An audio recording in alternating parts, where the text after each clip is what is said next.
Hi, I'm Josh from the Fort Worth Trailer, back with another video where we just build stuff. Today we're going to be building a Nerf Sling Arm cosplay mod. This is going to be a little bit bigger of a project than our previous project and a little bit more complicated, a lot more colors. Today we're going to start in the first episode by taking the gun apart and finding out what it looks like on the inside. So we'll get started.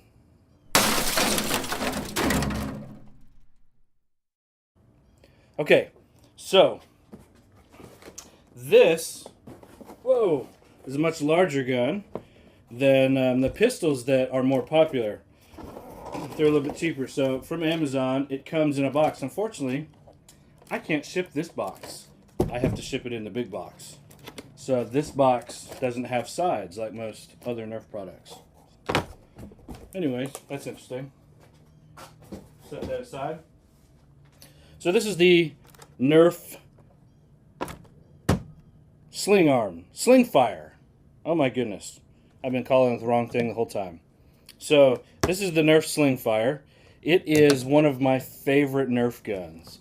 Now it only comes in this Zombie Strike color scheme, which makes it look kind of post-apocalyptic as opposed to steampunk, which is the more popular cosplay mod. But that's okay. Well, it'll still look good when it's done. This is not the easy open packaging that you can get from Amazon, which means I'm going to have to cut it. And when I repackage it, I'm going to have to probably use zip ties to put it back in the box. Oh, this is my favorite. I didn't say why. Because out of there.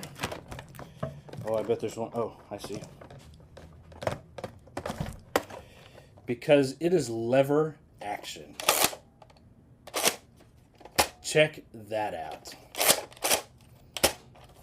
So you have a magazine.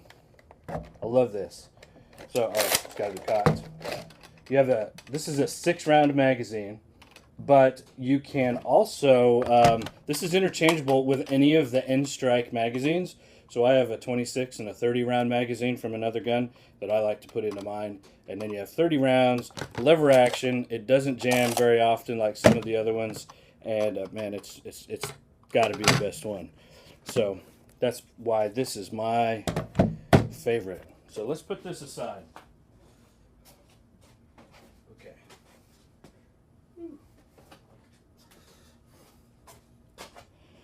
All right, so this is going to be kind of a complicated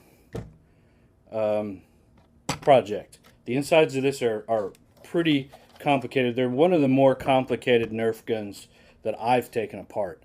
So we got to be careful. There are also different sizes of screws, and so we got to keep track of where each screw goes. It's a little bit, and there is the magazine, which I don't know. I have never seen a clear plastic magazine in real life. That would be kind of cool. I've seen, actually, that's not true. I have seen clear plastic magazines.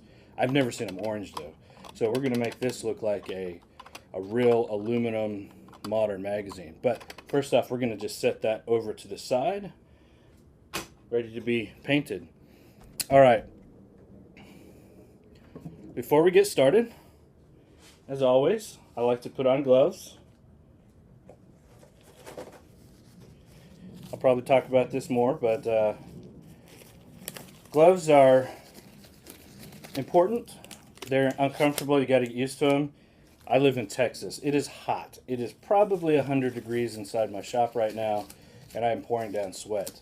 And the last thing anybody wants to do is put gloves on in that situation. But just think about it. I don't want the sweat on the gun. I don't want my fingerprints on the gun. When it comes then to when we're painting and everything, you don't want to get dirty. You don't want that onto the weapon. You don't want fingerprints everywhere. So gloves are a good idea. I use latex gloves. They're the least expensive. They're easy to find. And they give you the most touch feeling. There's a reason that doctors have used them forever.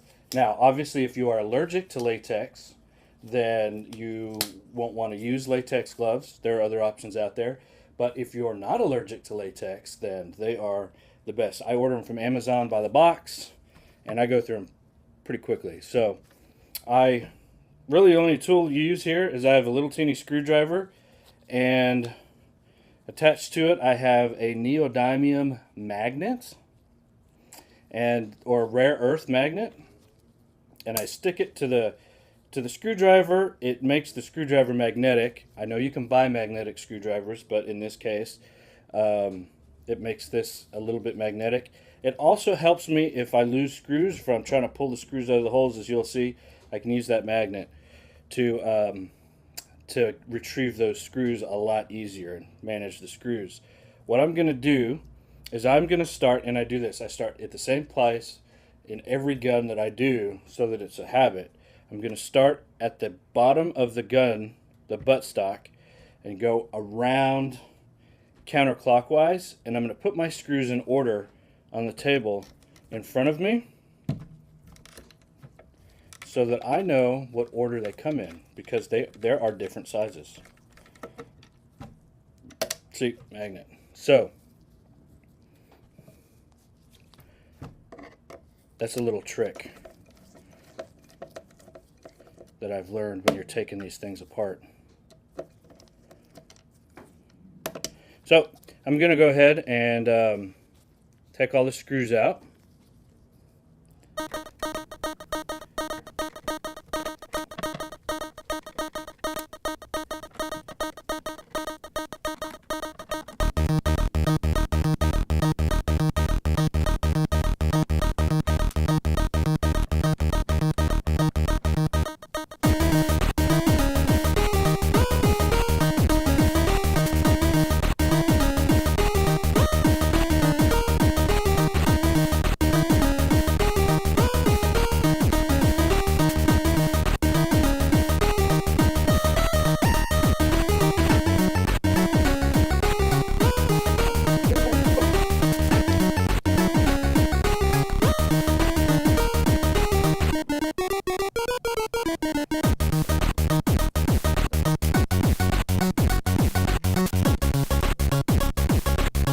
Okay, so this last screw right here, that holds the buttstock on, and I am going to need a bigger screwdriver.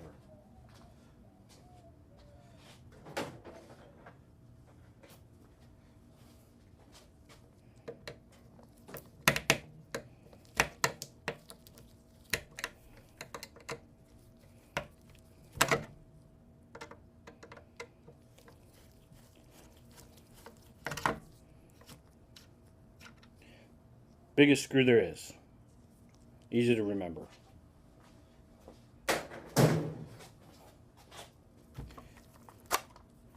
So, there is our buttstock. I did take the screws out of the back of this, but I probably am not going to take it apart. So, there's the buttstock. Now comes the fun part. Oh, there's one more screw hidden under the buttstock. So we'll take care of that real quick, and then we'll take it apart and see what's on the inside. This one's complicated, so you got to be really careful when you start opening it up. All right.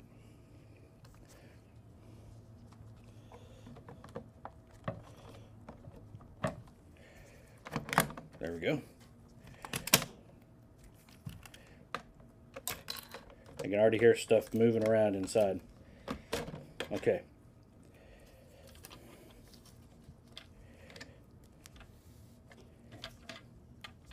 All right, so this is the inside. Okay, this piece right here is a little collar for the magazine. Be careful when we put it back in that we put it back in the right way, but I take this out to be painted separately. This I take out to be painted separately. There is a metal rod. I don't know if you can see that, but that will fall out. So I go ahead and I take it out. Okay, otherwise it'll fall out and you won't know where and you'll lose it. Let's see. I take off The front is a little tricky. There are 3 pegs and the barrel, and they really, you have to flex the plastic in order to take it off, because you can't move it because of the plugs to get it off the barrel, and vice versa. So you kind of have to lift. There you go, and bend the plastic, and then those 2 pieces come apart. So at this point, that's pretty much all I do. Well, actually, that's not true. Yeah, I could take more of this apart. Like, I could take the trigger out, and I normally do take the trigger out on a lot of these, but this is so complicated on the inside that I don't want to do that. There's already a spring right here that's come undone. So at this point, I don't take anything further out, and I will just paint this stuff by hand and be really careful when I go around it. Okay, so that's the inside. We're going to put this back together again.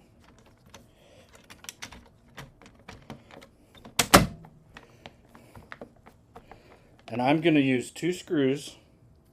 I'm going to use the very last screw that I took out.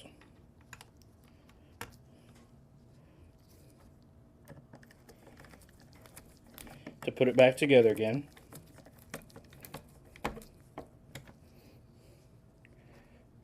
And I'm going to use the very first screw. But now this isn't where the first screw came from, but at least I know after I take it out when I'm done painting where to put it back in order.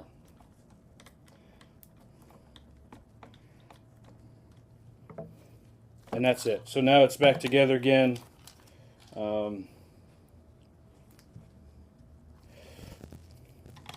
Have to tighten that a little. Oh wait, you know what?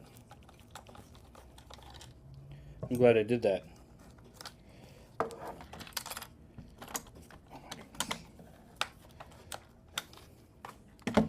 Wow. Okay. Look at that. You caught my mistake. This piece right here, that piece represents cloth or a bandage that's been wrapped around. And I definitely want to take that off before I put it back together again. And I heard something. Oh, yeah. Okay, so this little piece right here, most of these have, this has the rail system, the accessory rails, Picatinny rails, whatever you want to call it. I don't put these back on, generally speaking. They're really small. You're going to lose the spring that goes in it anyways.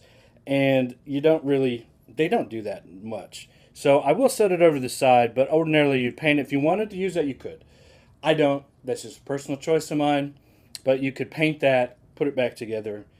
I have just never, I take them out, they fall out. I have a stack of them that I have never put back into the weapons. So now that this is apart,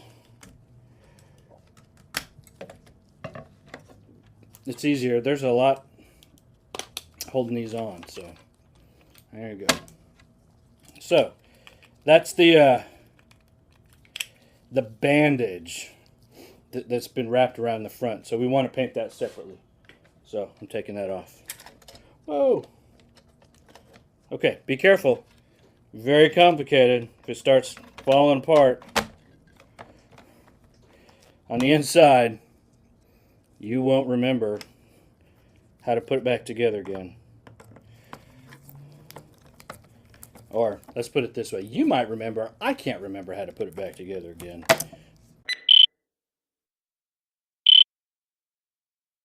Whoa.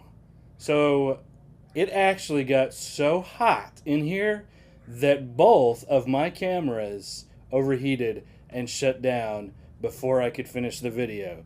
So as you will see, the gun is back together again. My gloves are off, but all I did after the cameras failed is I finished putting that screw in. I finished putting a screw in over here.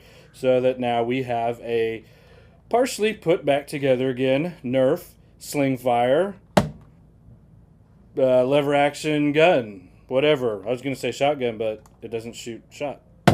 Anyways, thank you for watching. Sorry for the technical glitch. I'll have to figure out how to keep it cooler inside. And please give me a thumbs up. Give me a thumbs down. Give me some suggestions in the comments. Do you like what I'm making? Do you have any ideas of how I could do it better? All right. See you next time.